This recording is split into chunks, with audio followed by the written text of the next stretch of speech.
Hey there, and welcome to another episode of the Digital and Social Media Sports Podcast. I am your host, Neil Horowitz. You can find me on Twitter at NJH287, also on LinkedIn, where I post more content. The website, as always, is dsmsports.net. And of course, you can follow along, subscribe on your favorite podcast platform. Just a fantastic show for y'all today. I've been wanting to talk to him for a long time. This interview is full of great nuggets of wisdom and insight from someone who has a ton of great experience. My guest on the podcast you're going to hear from shortly is Jared Kleinstein.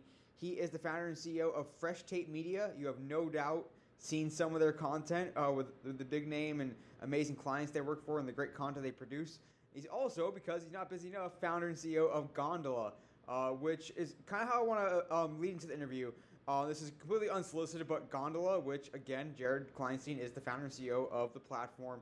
It's pretty darn cool. I'll let Jared tell the whole story, but it's kind of like a credit site for your social media content, for anything that you worked on. It's a place where you can take credit for stuff that's out there, and more importantly, or just really cool part, is it collects all of the public-facing metrics, as Jared calls them. So your engagements and views and whatnot, and all of a sudden now you have a profile where you have all of your social media stats that you have helped produce in a single place. It's really darn cool. They have a cool Chrome extension as well, so you can easily add links. That's how you get them on there, is you add links to those social media posts that you want credit for. Other people can add them for you as well and tag you as the producer, or photographer, or videographer, editor, strategist, whatever that role is. So it's pretty cool. Definitely check it out. It's only going to get bigger and bigger from here. There's a ton of people on it already from the greater SM sports community and beyond. And it's the episode's helpful tool, you can call it. So check it out. It's Gondola. But you're going to hear a little bit more about it. But more importantly, you're going to just get a ton of great wisdom and knowledge from Jared Kleinstein of Fresh Tape Media and Gondola. Right back with today's episode, and I am so excited for today's guest. It has been a long time coming. He's actually been on my guest bucket list. I haven't told him that, so he can act surprised. But my guest on the podcast today is Jared Kleinstein. He is the founder and CEO of Fresh Tape Media, and also the founder and CEO of Gondola, and somehow has time to talk to us today. Welcome to the podcast, Jared. Thanks, Neil. Stoked to be here. It's beautiful outside, but I'd still rather be sitting inside on a podcast with you, and I'm not even being facetious. No better place than on the podcast, and we're going to have such a good chat today. I'm so psyched to pick your brain, learn from you, learn about your experience. But first, tell us about that experience. Tell us about how you got started, all your stops along the way, and any tips for folks that want to work in the greater social media and sports space. For sure. So when I was in college and I went to school in St. Louis at WashU, I had a sports news parody show. I was a marketing and entrepreneurship major. I thought that this a world in working in sports was the dream, but I didn't go that way right away. I worked in New York for a company called Street Easy.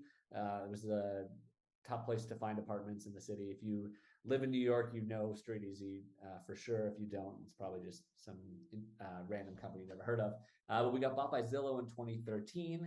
And I guess that, to your point about lessons to people in the industry about what this means, is sort of the lesson is you don't have to start down your dream path to have the right path. I loved my time there. I had the best coworkers, an amazing opportunity. And I went from the first intern who was in charge of SEO to running our strategic partnerships and managing our relationships with the entire real estate community. And it was awesome. While I was there, I either famously or infamously, probably more infamously, took an opportunity on a random Sunday night to make up a meme that became the Tebowing phenomenon. For those of you that are either Florida Gators fans, general pop culture fans, or really into the Denver Broncos, you may have remembered it. So that was a fun phase of my life of selling t-shirts and being on news broadcasts around the world for some reason. So cool. And then I went from there to Twitter, ran sports partnerships for Vine from 2014 till 2016, completely by luck. It was a job for general content partnerships, but then they said if I could focus on anything, what would I focus on? And I said, sports. And they said, perfect. The other partnership people don't want to do that. You're good. So I got my dream job by accident, just because nobody else wanted to do sports. And had the best time there, loved my work there, and then went after Vine shut down, RIP, in 2016, or end of it was October 27th, 2016. Decided to come back to Colorado, where I grew up, and started my own company, Fresh Tape Media, and that's sort of how I got to where we are today. So cool. And of course, Gondola came along later, and we'll talk about that as well. But I have to talk. I have to hear a little about T-Bowing, because it's kind of cool to think that if that happened today, that you create a meme that went viral today, how different it is now in this creator economy, and how, like, yeah, you said you sold T-shirts, and now it's like T-shirts it's so easy just to hook up with a Teespring or whatever, and get it going. Back then it wasn't quite as easy, and these platforms weren't built to have creators monetize themselves. And so, like, what I guess, did you kind of just make it up as you went along back then, or like what was it like first? What was it like to create a meme, and in the lifespan of a meme as well, to see it take off, and then like how you went about extracting value from it?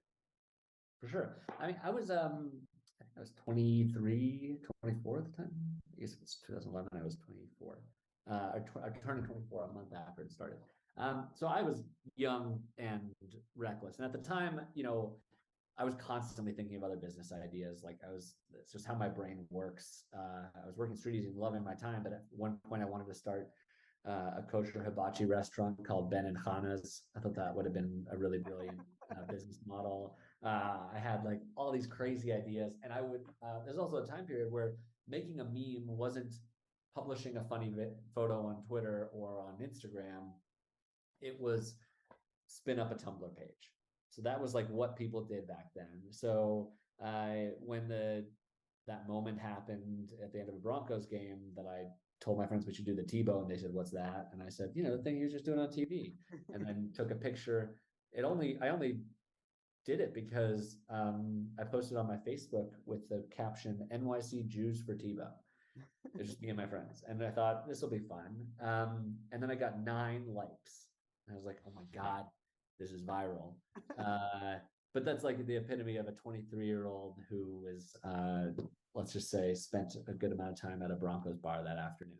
So by that night, I knew I'd also like gotten into domain buying and thought that was like a fun thing that I could one day, make money off of, because that was a big thing back then. So I bought tbowing.com for $9.99 and spun up the Tumblr. tbowing.tumblr.com had a route to tbowing.com, because I had done this with a bunch of silly ideas before this. Like my friend Barry's website that I was just making fun of him, I had spun up a Tumblr and bought the domain. So it felt like an easy process, but to monetize it, luckily there was a company called Spreadshirt that was able to handle the t-shirt stuff. So that was actually the swag was a little bit ahead of its time. I don't think that many people realized that was available. It's not at the same level of customization and quality that it is now, that like you get through Spring and all these other ones, but it was really wonderful at the time. And then I also had built, I was like working at Street Easy on ad delivery for clients of the platform. So I understood all the ad world. So spinning up, banner ad slots at 728 by 90, or all these things that are like very 2011, I was adept at. I knew what I was doing. So it wasn't that crazy to go monetize it. It was just like take my skill set from Street Easy. And I had my friends from college making our designs for the t-shirts, and we all would sit in my friend's apartment and like work until 2 a.m, like coming out, "Oh, do you like this t-shirt design for St. Patrick's Day? Do you like this?" Like it was just pretty wild. That's so cool. But it would never happen today. It would never be a Tumblr page with a website. It would be something that is disseminated by everybody on their own personal channels, and I'd have to find a way to like make a coffee table book out of it and call that my I mean, could it even happen today? Meaning that, like, is the lifespan of a meme so ephemeral? Like, how long would it last until just something else covered up? I mean, yeah, it might have a little more staying power, but that's a small group of memes that really stand the test of time. So the people the memes nowadays that seem to stand test of time are a bit more either personality driven. in that like it's about the person's face, which was my favorite part about debugging. It wasn't my face. Yeah. Like I didn't want to be famous. This is not a face for you can't this is an audio only podcast. This is not a face for fame. It's not even a voice for fame either. So um I never wanted to be famous, and it was more fun to have it be like something that I could be responsible for, but nobody would really know it's me when they see it. A lot of the things nowadays are like a face that like Brittany Broski, right? She, the like Yeah, the that meme like girl. can be you translate a meme into a running channel based on a personality, right? And that's kind of where memes are directed. The meme is the trigger for personal like or for account growth for something bigger. Versus it was very different back then. No, and we won't turn this into a whole discussion on memes, although it's interesting. You kind of get at like the meme is a way to express something and a way to communicate in some way, whereas Tebowing and where planking and some of the early memes like were just kind of fun and didn't necessarily you wouldn't use it in part of a conversation to convey something necessarily. And so Oh, for sure. kind of getting at that where like kombucha girl's face is you put that out there when you're like, oh, this is good, oh maybe it's not good, but like something more performative, it doesn't always carry that message with it. For sure. And it's also like a difference in what is funny in 2011 versus what's funny in 2022. Like even before 2011, remember like 2003. I'm sorry if all the people watching this are way too young for this stuff, but like Anchorman and the 40-Year-Old Virgin, there was like a whole comedy genre around random.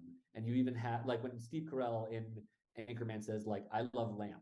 You're supposed to like we all thought that was the most hilarious moment. And Summer Heights High comes out and like Janae is like that's so random. And it's like random was funny. Yeah. And that like planking T-Bone, that was like a part of that generation of like, oh, that's so random. He's doing that. Like, he's like lying in there in the middle of the street. Those are like, that's not what people find funny as much anymore. So I don't know if it would ever work in a day like today.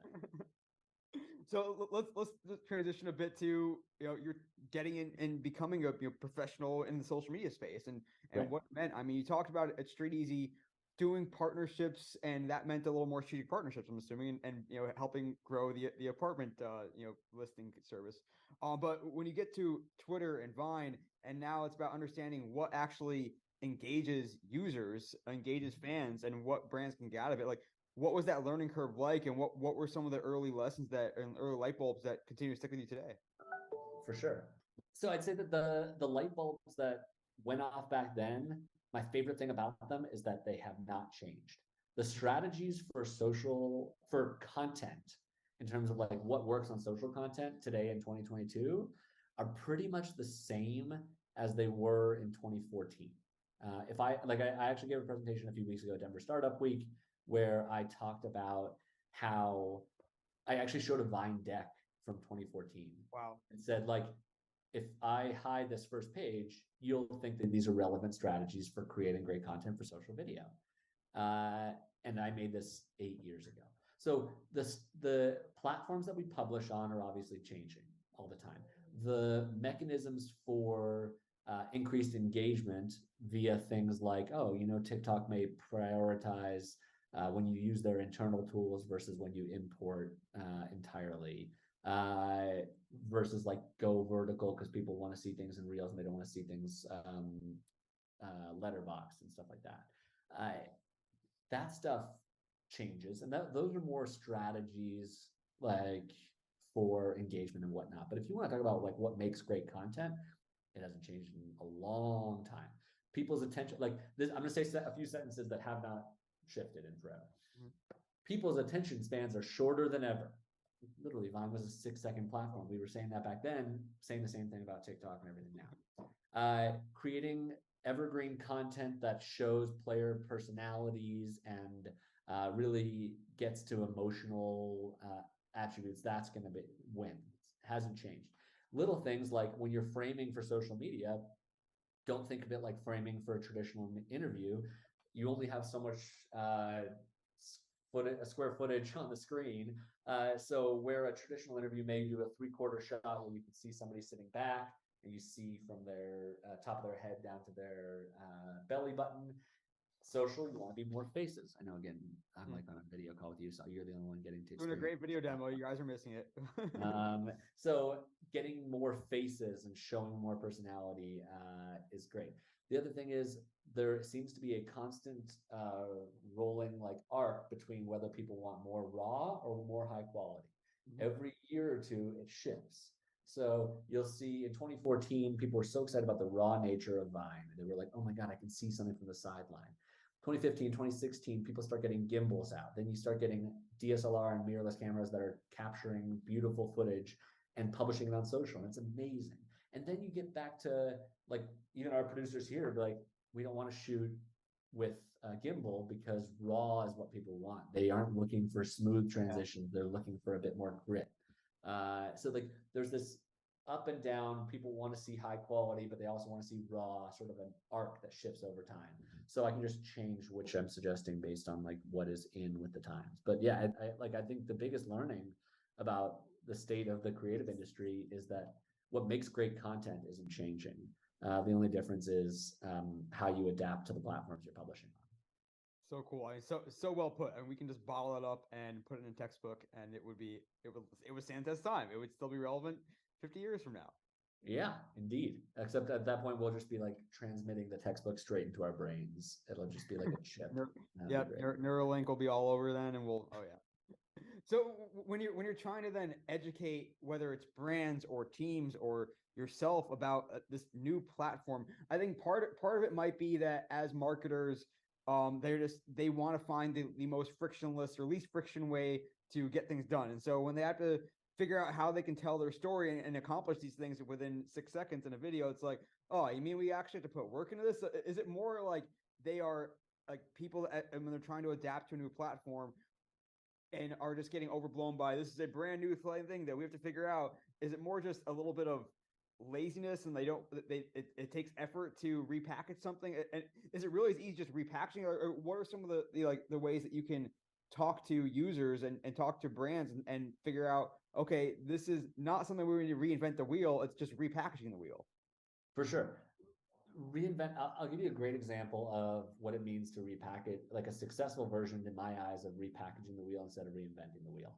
The NBA highlights have been something that, like, I remember 5-6 years ago, I would go to NBA.com and I'd watch the highlights, and I could picture the voice of the guy who did all the highlight voiceovers, going through like how the Nuggets won over the Clippers 105 to 103 or something like that, right?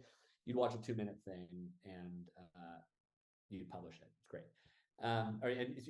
They publish it, you'd watch this 2-minute thing. That's how you consume the highlights. The NBA app that just came out that they rebuilt has a story style viewing experience for highlights with the broadcast footage. Because if you're the NBA, like, the reason that they got to 1 billion loops on Vine before anybody else in the brand world is because their highlights are great and they're constantly putting out good content. The worst game in the week, I promise to Tony and everybody that works at the Magic, I say this as a compliment. The worst Magic game is still going to have some amazing Bull highlights. Totally. Right? So the NBA is an amazing product.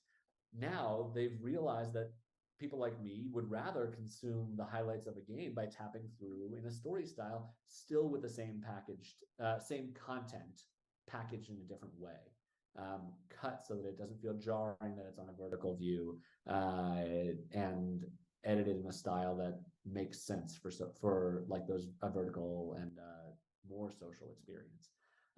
So I think that people should not be so scared to have to completely shift how they record things, what they're publishing.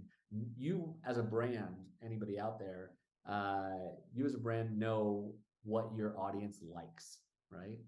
They may like memes, they may like your highlights. Don't be afraid to use what works best for your clients, for your customers, and show highlights while always pushing the envelope a little bit and testing other things, right? That's kind of the balance we all take, is like, don't be convinced that because TikTok has hilarious green screen memes and like people like doing things in that very like classic TikTok editing style with green screen you over a highlight. It doesn't mean that if you're the NBA, that's how you should be publishing all your highlights. You should do things like the way that works for you, and then mix it up, test some different things for original content, see if any of them stick. Yeah. When you then are working with a team or a league or a brand, wherever it might be, are as new platforms come up, and this certainly came around with Vine, are these properties, organizations looking for like, hey, we want to develop our Vine strategy, our TikTok strategy, our YouTube strategy? As Yeah. should it be more like this is our strategy, and this is how we interpret that strategy for Vine? Like, how much intersection should there be, or is there? You can have a general strategy of what your content should look like and what you want your sort of brand ethos to be and what you want it to look like. But I think that some of the most successful accounts on these platforms individually also are knowing the platforms well, right? Like when I'm trying to think of a team that crushed. Like when the Bulls are great on TikTok, it's not just because they have great content and because Benny is hilarious. It's because they're consuming content on TikTok, so they're aware of things a little bit before everybody else. They never seem like they're late to a trend. So having your general strategy on a per platform basis based on what you think that the audience and like age and demographic, as well as like what works well on the platform in general, that's important. But the most important thing is consuming on each platform so that you know what those audiences are seeing. Toughest thing with TikTok, to be honest, at this point, is everybody's consumption experience is so different because of how amazing their algorithm is. Totally. So I see a ton of like dad humor and cooking stuff, and that is not what the Denver Nuggets should be publishing. So it takes the challenge is how do you make sure that you and the algorithm you consume, if you're a social media manager, is the team's algorithm and a little bit more focused on that team audience instead of just your own personal one. Again, we can have a whole other side conversation on just that nuance of building for an audience that TikTok's going to find the audience that this content's best suited for, as opposed to, thinking or knowing who you're going to reach necessarily. It's a really fascinating thing to think about. For sure. So as you start to learn these platforms, how do you ultimately, especially when it comes to working with clients, how do you ultimately know that you can show them this is successful and it gives you that positive feedback to keep doing what you're doing?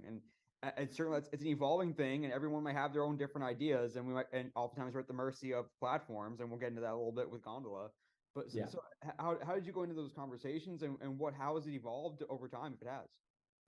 I think that if you don't know their goals before you start your production and start shooting and editing and whatnot and publishing content, you can assume that they're trying to think about numbers. I want more views. I want more of this. I want more of that. I want more views. I want more higher numbers. But if you have the conversation earlier, you may learn it's completely different, right? Like some of the best creative teams are not only considering publishing content. There's a team that comes to mind. I don't want to, shout them without getting their permission to mention it. But there's a team that comes to mind whose work is so good creatively that some of it does really well. It performs extraordinarily well on social. Some of it doesn't, and that's okay. And the reason it's okay is because people see it and they know that if a creative sees that piece of content, they're going to take this team seriously and want to go work there. So their recruiting funnel is stronger because they make great content. If you put out like a doc series that 10,000 people total watch, but two creatives that are some of the best in college sports want to graduate and come work for you because it's their dream to come work for that team that produces this kind of quality level, then it's still a win. So just setting expectations early on about like, do you care about the views? Do you care about the stats? Because in that case, shoot, we can just repurpose your highlights over and over again. Do you care about community engagement? Do you care about creative reputation? Sort of all of those things. We just want to make sure we have those conversations early. I like that a lot. And I think oftentimes, and this is another like theme of a lot of my chats, or is my own personal beliefs too, is that these social teams, social media directors, managers, coordinators, when it comes time to the end of the season or end of the year, and they're presenting their numbers, unless they're showing massive growth, it's hard to say that, like, whatever, say this is a huge success. They are judged by those numbers, and so they are like incentivized to get numbers at all costs, no matter how they go about getting those numbers, and sometimes at the expense of whatever you want to call it, certain standards, or not accomplishing certain goals based on what they want to put out there. So, what kind of like is that something that you see come up when you're working with clients where, hey, we want to hit numbers, we want to do it in the right way, or is there enough value now placed on, I guess, not necessarily softer goals but less tangible goals? There is, and there has to be, because of how gamifiable and how viable results can be, right? Like you can put paid spend behind most social content and get to some of the numbers. So like we don't do this. But theoretically, if I was scared that our a view wasn't going to get the reach, video wasn't get the reach that I thought it deserved based on the client investment, I could take an extra $1,000, put it into paid spend, and all of a sudden, hey, our numbers are in. So I think that you have to get into the intangibles, and you have to think about, is the brand or who somebody you're working for, are they making money off of this? Right? Like, does it help their bottom line because it's a part of a brand campaign? In which case, they can start selling more and more things like this. Um, and yeah, I think that's, and then also just considering, are there soft things like, does this help them win any relationships with the player? Did the player have such a good experience with this that actually they are being more willing in the future to collaborate on creative executions? So we love making sure that for every project we do, that the athlete experience was good, that the like team itself has the internal people got what they needed in terms of, did they make money off of it and all that stuff, and then did it help the brand overall, like when it comes to engagement and exposure.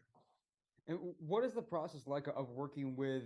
And I want to turn this into a little bit of a larger conversation around where creative agencies, where organizations like Fresh Tape fit into the ecosystem, because I think, especially whether it was before or after the pandemic, we've seen some teams go more where they're looking to scale up, or quote unquote outsource for bigger productions while they focus on day to day.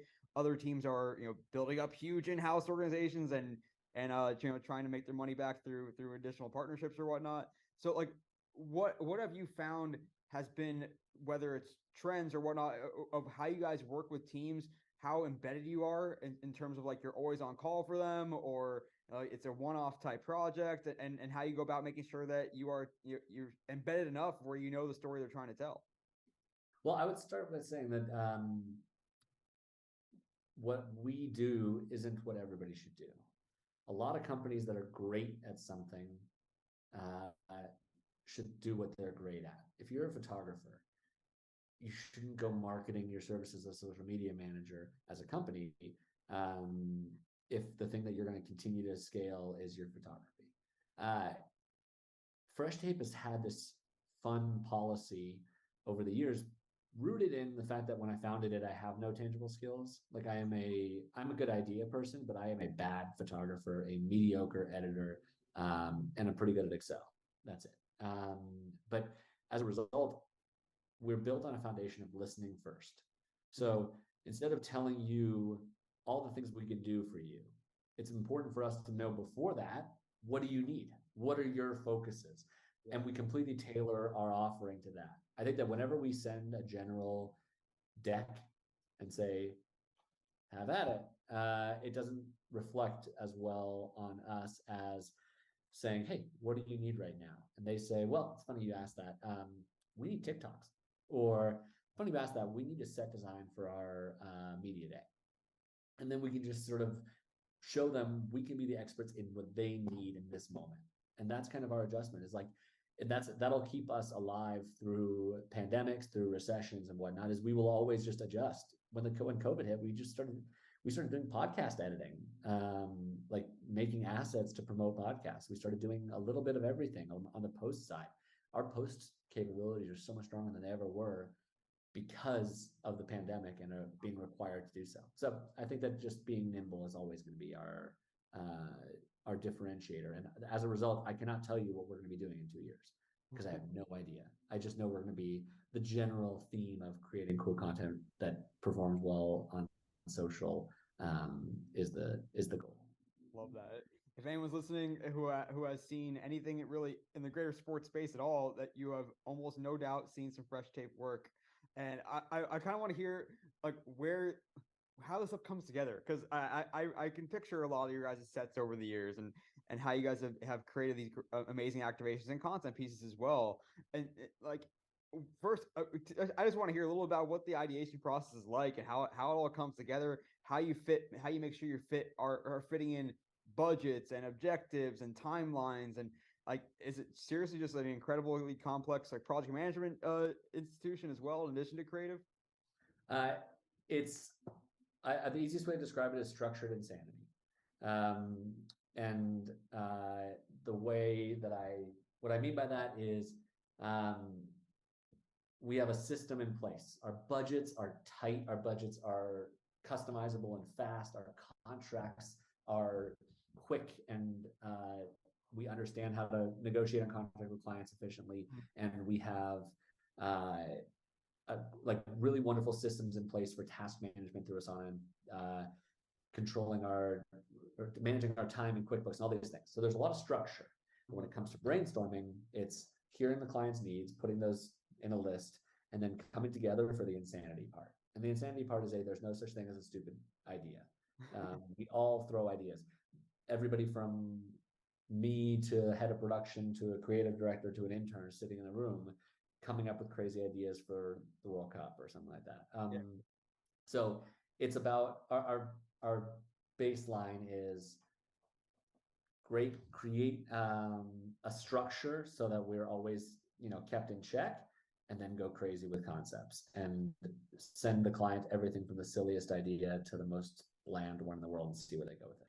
So let's also talk about how this applies to new platforms that develop as well. I mean, whether someone is listening to their VP talk or you're talking to a potential client on the Fresh Tape side, everyone knows the like shiny new toy syndrome, or like, what are we doing on this platform? Hey, I read an article about this. What's our strategy there? So like, how do you guys as a team and you personally go about trying to learn and evaluate a new platform when it comes along, and then B, how do you help, I guess, manage and control, and also sometimes go all in onto a new and maybe unproven platform, or at least relatively new platform with organizations? I think that we've been a little less aggressive trying to tell people what they need to be using and how to invest in the different platforms, and have been a bit more focused on hearing their needs, but understanding everything so that we can be ready for it. So like, we don't push people to use Be Real. I mean, I don't even know if brands are really doing it. But we don't push people towards any sort of platforms. We're a bit more reactive, for better or worse. We're a bit more hearing what they need. And the most important thing is we just need to understand the platforms themselves. If we seem like we've never heard of something,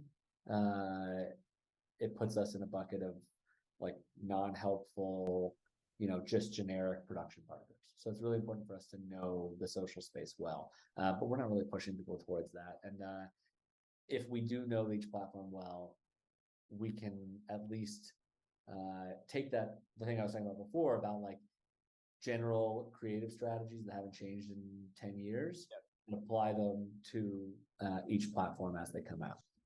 And I think that kind of goes into even the features within platforms themselves, which especially in the last whatever handful of years, it's often been, okay, it's a feature within a platform, so it's not necessarily a brand new platform. It's now we got to build for Reels, we got to build for Stories, or whatever it might be as well. And that's a little bit, I guess, less potentially combative with leadership who like want to be doing everything. But is there a point where you have to, an inflection point where you're like, hey, either A, we need to get on this now because we know that insert name brand here, Meta, whoever is going to be pushing the shit out of this because they just introduced it, and B, we can be an early mover, or we need to sort of shift our resources and start editing in vertical now and have someone that specializes in that because we have to serve this. I think that the application for us is a little bit different at Fresh Tape. Yeah, it's less about the platforms and more about staying ahead on the tools how the cameras are, like what are the best cameras that are the best for capturing this kind of content, the best mechanisms for delivery of the content, uh, innovative things like robots and AI for content creation. Those are the things that we're a little bit more focused as a company on, uh, how we see ourselves staying ahead of the trends, so that we can just sort of listen but be ahead on those tools. I hope that makes sense. Yeah. But then also understanding that like editing and like on the post-production side, it's really important to have people that know, what they're editing for and try to, specialize those editors. You may have a TikTok editor who uses CapCut and not After Effects, and that could be totally okay. That could actually perform even better because they're doing things a bit more on the fly.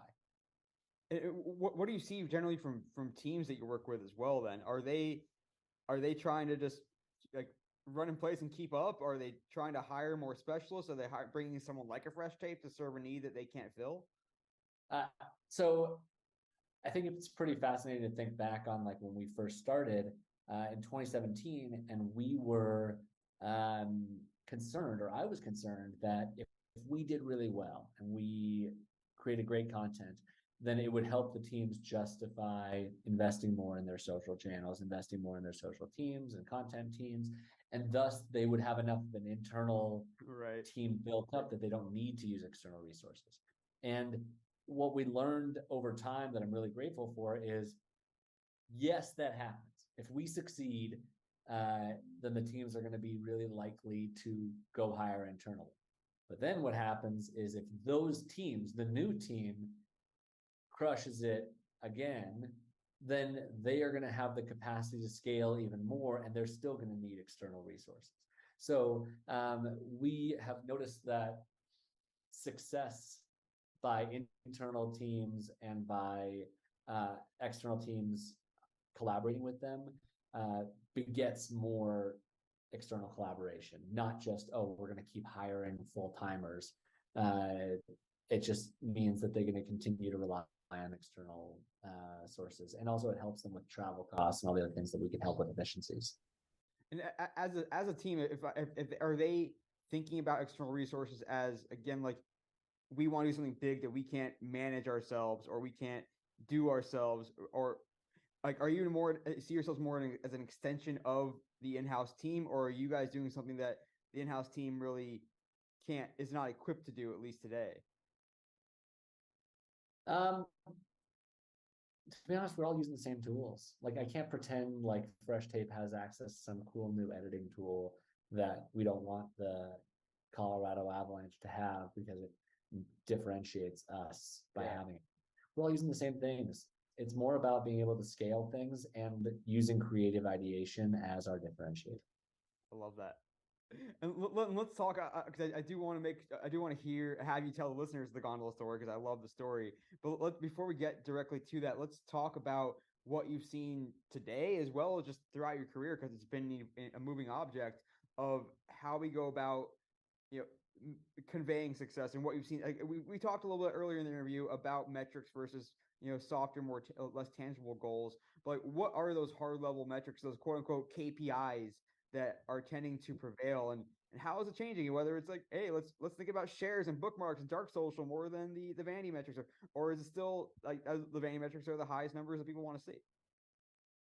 I think the vanity metrics still matter because they're both an internal and an external indicator. Mm-hmm. If you think about a video with 1 million views, yes, the difference between 1 million views and 950,000 views to the internal team when you're thinking about like reviewing your stats and you're like, oh, our total views on the year is this amount, and the 50,000 is not the big difference.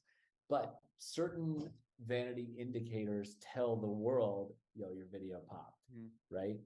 When you see something where the retweets are in the thousands, or where the views are over 1 million, that is something where I think you see a lot of like we think a lot about the vanity metrics I don't know what we use. Let's call them public facing There we metrics. go. Um, the public facing metrics are an indicator to the public that you're doing well. An It's social indicator. proof, no doubt. Yeah. Yeah. Um, and I think that it's more valuable nowadays, now that there's been years of foundational data, um, to calculate combination of your year over year engagement for each platform, and for each like event or temple and stuff like that, to compare your year over year engagement and your return on your investment. I think people are getting more granular about ROI in terms of like, listen, we got 1 million more views. Last year we were at 46 million. This year we're at 48 million, 2 million more, right?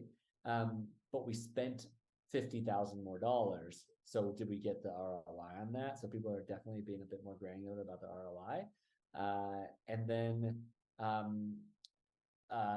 earned media is probably more valuable than ever. So Yeah. just not just looking at your own stuff, but looking at the distribution of your content outside of your own channels. Our meme accounts picking it up, our major media outlets picking it up, and tracking earned media. There's a bunch of tools out there.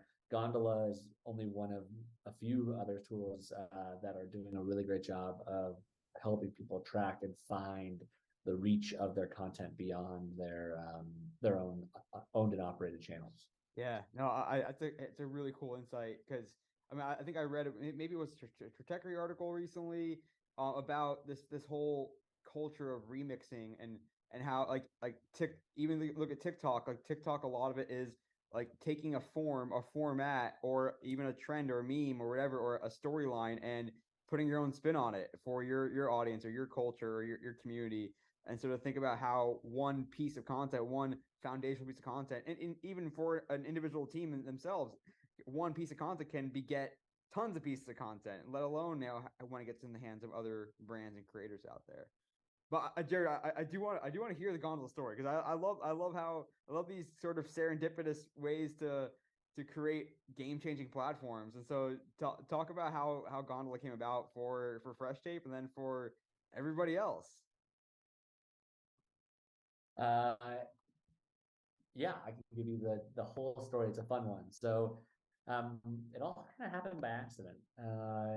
In 2018 and back, if we go back to 2014 when I started at Vine, the NBA came to us and they said, and I think it was a room. It was like me, Kevin Estevez,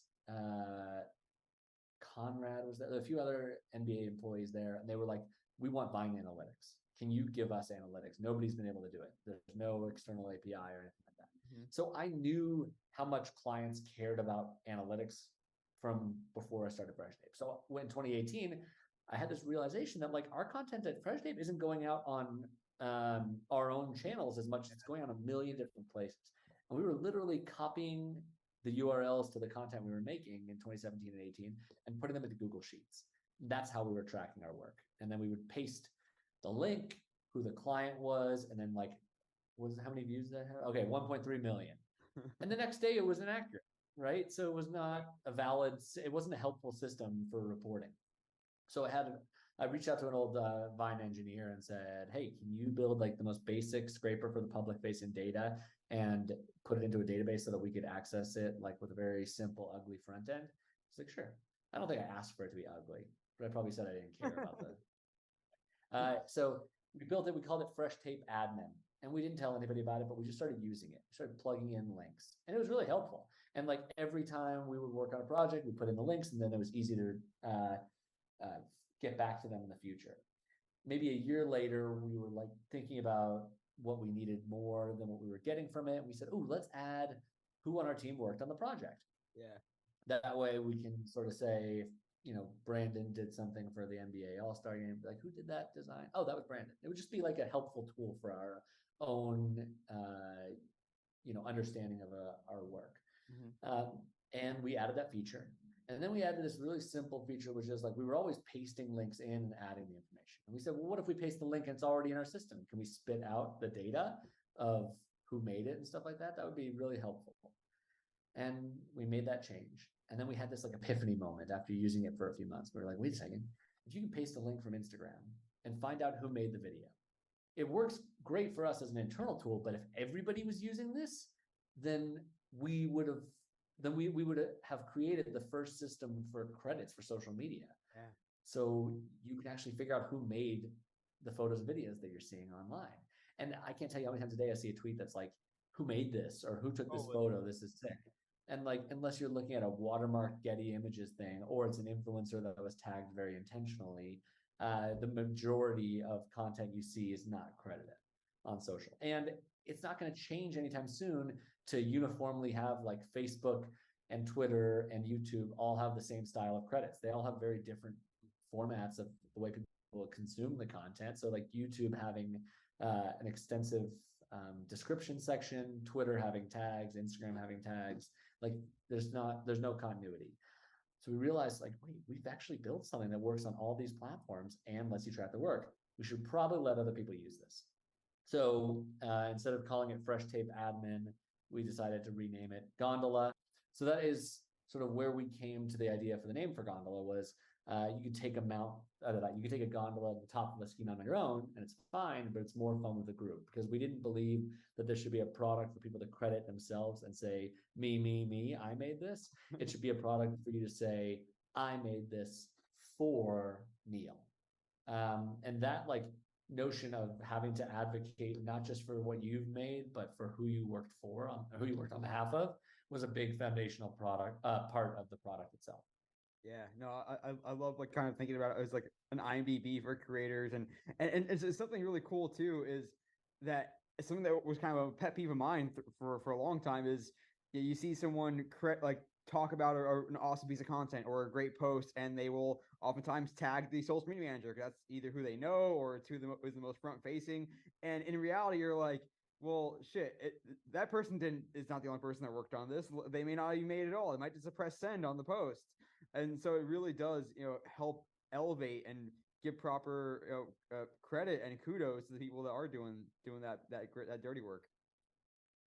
And Yep. another piece of that too that I kind of want to get. I know this is not necessarily like part of the purpose of Gondola, but it's kind of jumping to mind now too. Is thinking about the role of the integrity of content. I guess of when I guess the poster child for this, and of course he's really relevant in the news these days, Elon Musk. He is notorious for posting these memes that many of which he did not create, that he lifted from other sources.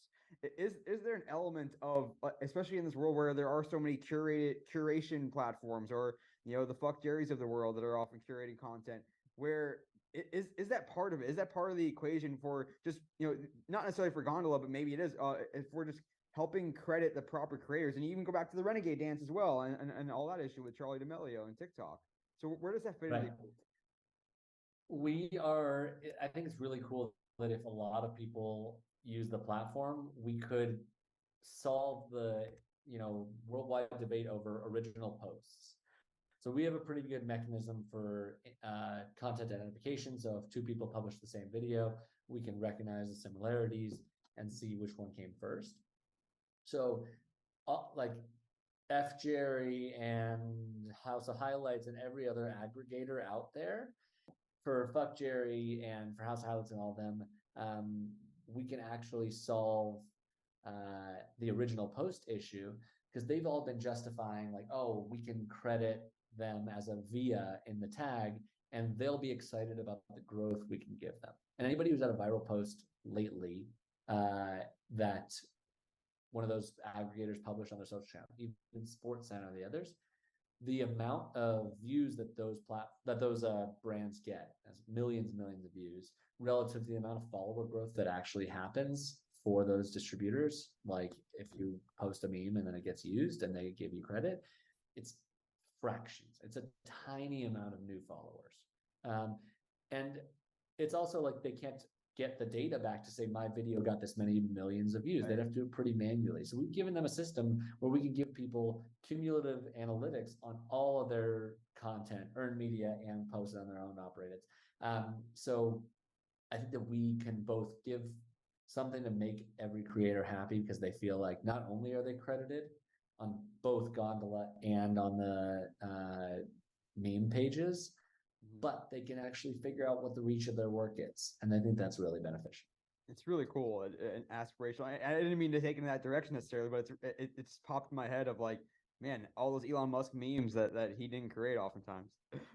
One last thing with Jerry before he gets episode For shareable sure. stat. I can seriously pick your brain all day on so many different more subjects, so many more rabbit holes we can go down, and we have before already offline as well. And I want to talk about the community element of Gondola, because I think what's really cool, and I learned about this when I spoke with Amy Keene, who used to run community for you guys, is how like you guys have really brought together this community that existed. We're on Twitter, we're on Instagram to a lesser degree. There's been WhatsApp groups over the years. There's been Slack communities over the years, and now there's this connective tissue that Gondola is kind of serving. And so, what have you seen? And what was those light bulb moments, or was it always part of the plan to really seize the opportunity that that community enabled through Gondola?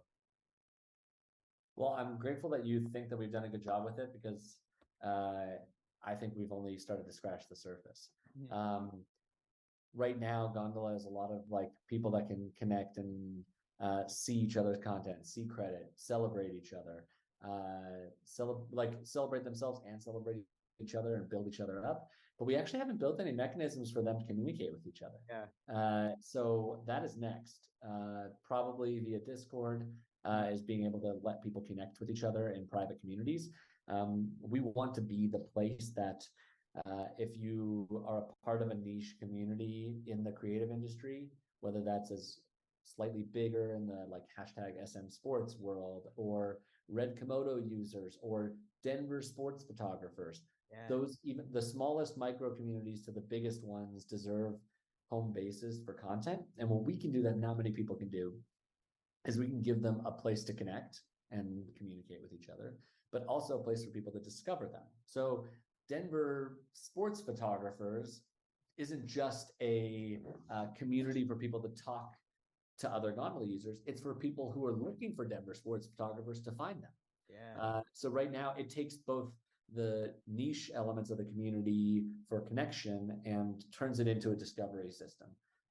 So we're really excited about that component of it. So like, I'm honored that you think we've built a community. Yeah, and I don't know how to say this like less aggressively, but you ain't seen nothing yet. Like we have so much more to grow. No, hell yeah. I've my wheels are already turning already just from hearing that response. I got lots of ideas for you. Awesome. I love it. But Jared, we're gonna have some fun with you with our quick hitting questions. We're calling them vines because, of course. So it's coming up. The first episode of Shareable Stat. That's coming right now.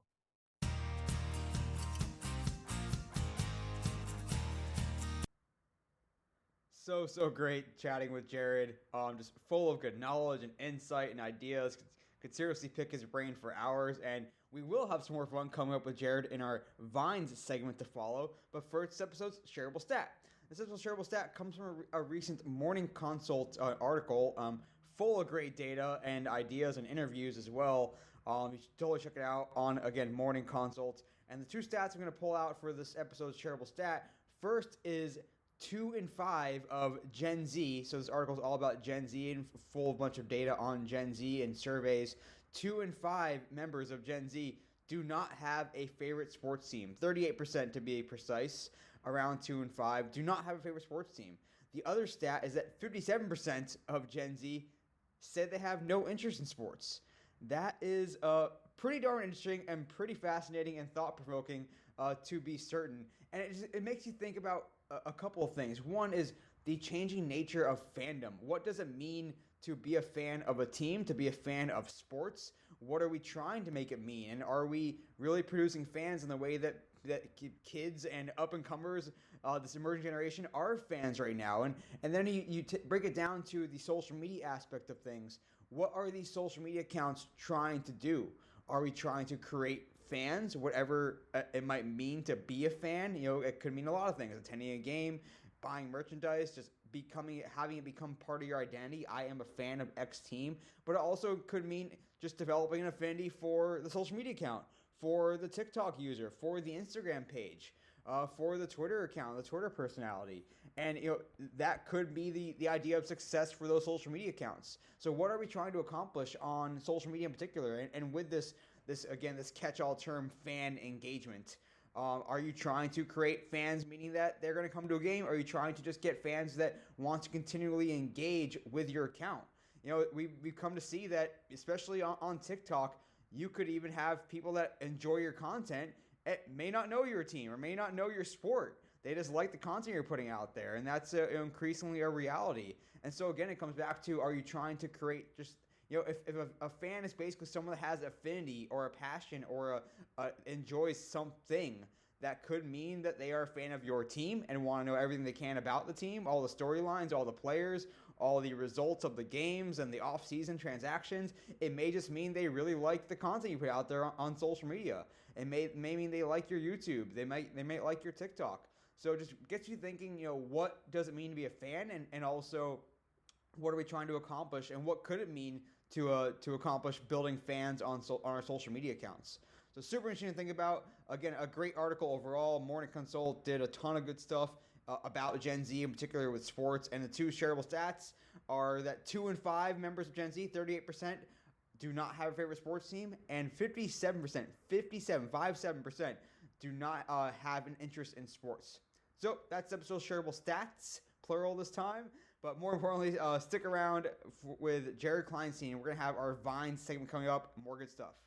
Back from this episode's shareable stat, and I am joined once again by Jared Kleinstein. He is the founder and CEO of Fresh Tape Media, and also, as you learned, founder and CEO of Gondola. Jared, you kicked ass in your interview. Are you now ready to do some Vines with me? Kicking it back. I was born for this. Short answers are my specialty. Let's get after it. Short answers that have to just capture our attention and keep us looping. All right, number one. Tell me, going back to your days at WashU, tell me your favorite class you took there, and also the class or subject you wish you would have learned more about or taken more.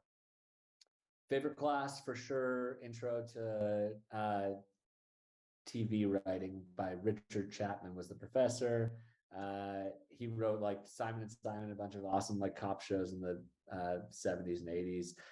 One of the smartest people I ever learned under. It was the most fun class I ever took. Class I wish I'd done more. I wish I had taken 2 more computer science classes. Like I did a basic computer science class to learn to code and do the like very basic design things. I wish I had taken just 1 or 2 more just to be a little bit more well-versed in all the things our engineers do. You did more than me. All I learned was like what the Turing test was. That was about the extent of my top side. All right, real quick before you number 2, if you could write one episode of one TV show that past or present, what would that TV show be?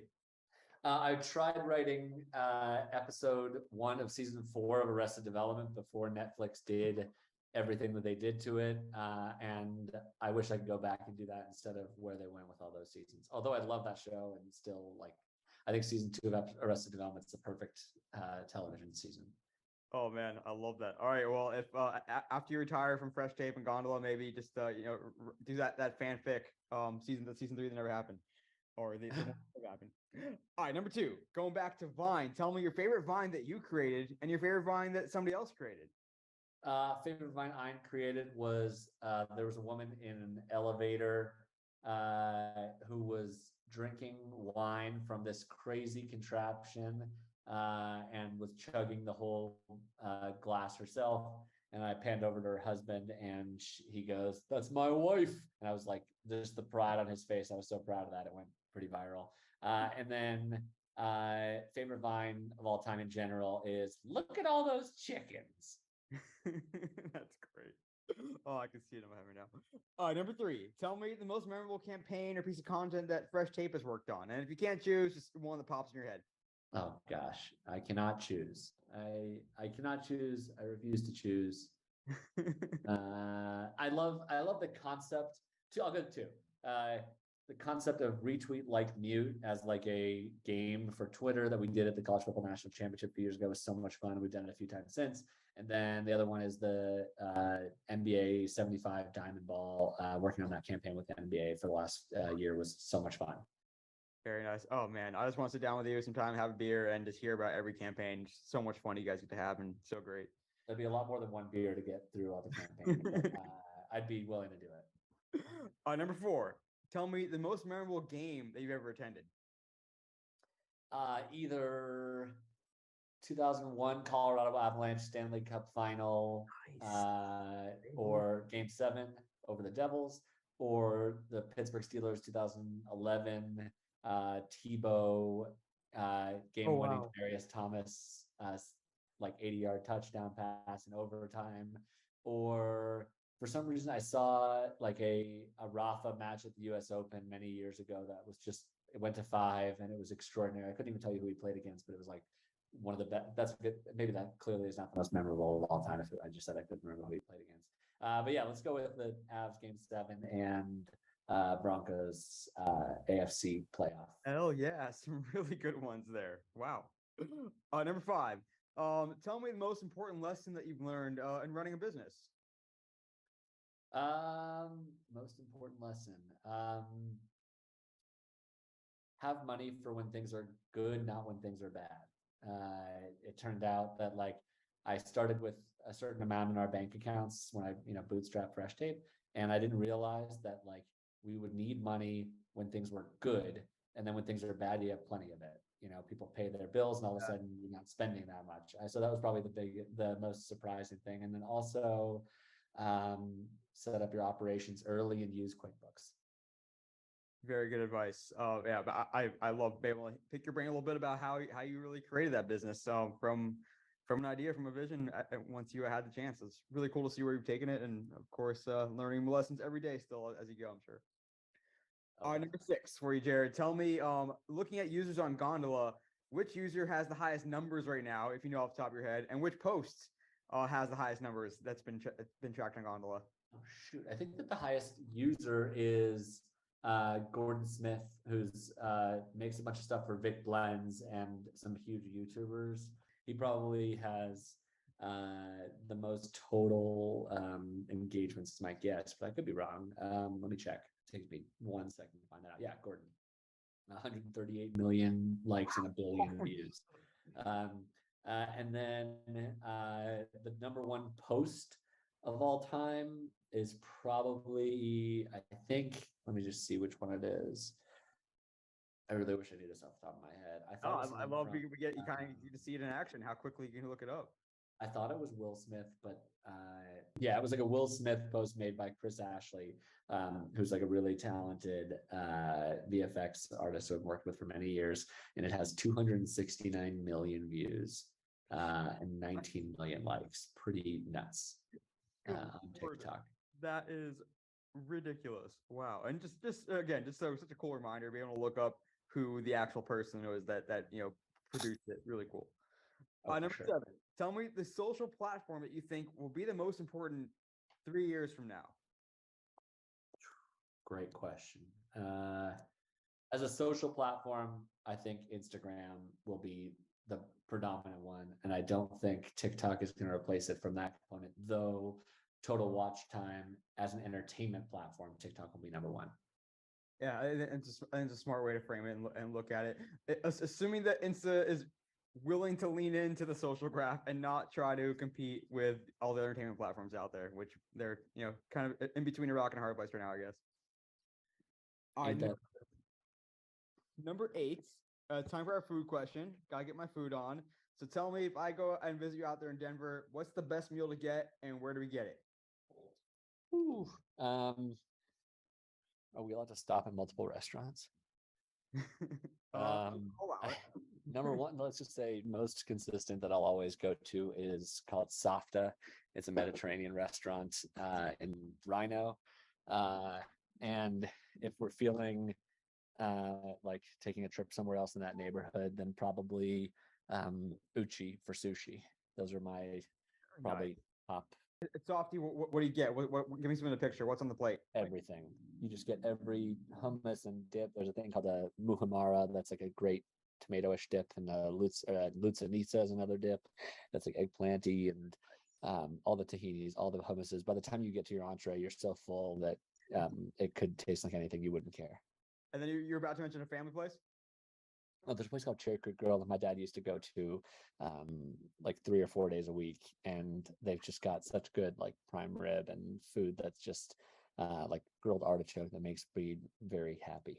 Ooh, so I just want to go now and order whatever Jared's dad gets. Give me that. Oh, that's a way to live life. It's a way to gain weight, but it's also a great way to live life. Come down to the wire here, Jared Kleinstein, founder and CEO of Fresh Tape, founder and CEO of Gondola. Tell me the brand or team whose social media you most admire right now and why. Or just some of it's like picking between children as well to some degree. Yeah, it is. Most admire right now. I think this is cliche, but the Chargers.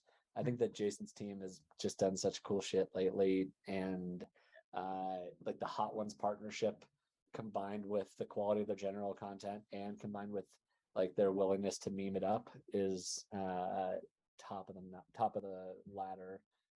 Bills are coming in close second and having way too much fun. I'm judging it a little bit less on like everything being perfect and aesthetically beautiful and more diversity of content and depth of humor. So yeah, Chargers and Bills. I like that. Some good calls. The ones that definitely I seek out and see what they're doing because they're and shit. Oh, sorry.